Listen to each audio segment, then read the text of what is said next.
জুলাই সনদে এনসিপির স্বাক্ষর না করাকে দুর্ভাগ্যজনক বলে মন্তব্য করেছেন বিএনপি মহাসচিব মির্জা ফখরুল ইসলাম আলমগীর।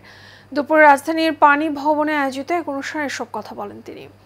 এর আগে ভিন্ন এক অনুষ্ঠানে বিএনপির স্থায়ী কমিটির সদস্য সালাউদ্দিন আহমেদ বলেন, জুলাই যোদ্ধাদের মধ্যে ছাত্র নামধারী ফ্যাসিস্ট বাহিনী ঢুকে পড়েছে, তারাই সংসদ ভবন এলাকায় বিশৃঙ্খলা সৃষ্টি করেছে। কাউসার আহমেদের রিপোর্ট।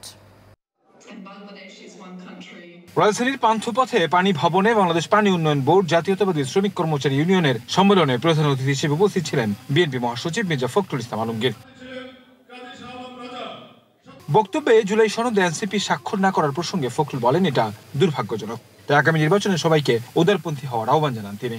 রাজনৈতিক দলগুলোকে আহ্বান জানাবো যে আসুন আমরা সবাই যেভাবে ছোটখাটো আমাদের ভিন্নতা এই দূরত্ব আছে সেকে দূর করে যেভাবে আমরা আপনার সনদ স্বাক্ষর করতে পেরেছি, আসুন আগামী নির্বাচন আমরা সেইভাবে আমাদের দূরত্বকে দূর করে আমরা আমাদের নির্বাচনটাকে একটা সত্যিকার অর্থেই একটা অর্থপূর্ণ নির্বাচনে পরিণত করি।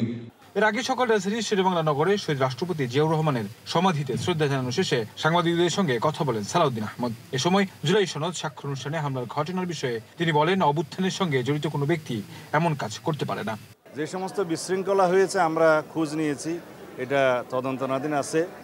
দেখা গেছে এখানে জুলাই যোদ্ধাদের নামে কিছু সংখ্যক ছাত্র নামধারী, সেটা ইন্টারভিউতে আমি দেখেছি, কিছু সংখ্যক উচ্ছৃঙ্খল লোক ঢুকেছে, সেটা ফ্যাসিস্ট সরকারের ফ্যাসিস্ট বাহিনী বলে আমি মনে করি। জানান, গণতান্ত্রিক সংস্কৃতির চর্চা এখন সময়ের সবচেয়ে জরুরি বিষয়। এর যাত্রা শুরু হয়েছে জুলাই জাতীয় সনদের স্বাক্ষরের মধ্য দিয়ে। বর্তমান সময়ে সবচাইতে যেটা বেশি জরুরি তা হচ্ছে গণতান্ত্রিক সংস্কৃতির চর্চা, এটা অব্যাহত রাখা। কাউসার আহমেদ, এশিয়া টেলিভিশন, ঢাকা।